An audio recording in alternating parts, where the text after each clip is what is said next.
काहे परेशान कर ले बड़ो? अरे रहबू चुप। भइनी बेदम दम घुटता रे दादा, डरे कुछ बोले ना दिल भइला था। बुझलो का करी हो? भाग हमर हर कायल बाड़ू नाचे हो, अभी तक शुरू भइल लगलू काछे हो। सबसे बदनिया दर्द करेला, नाचत धुन नगीना से। नचत रहो गोरी हो जबले, चोली ना भीजे पसीना से। नचत रहो गोरी हो जबले, चोली ना भीजे पसीना से।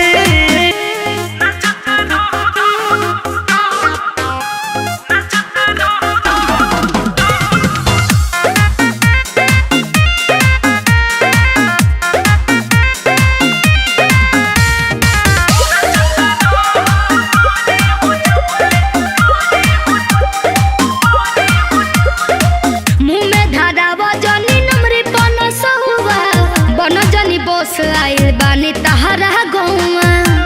ढेर रंगदार मत देखावा। ए बोल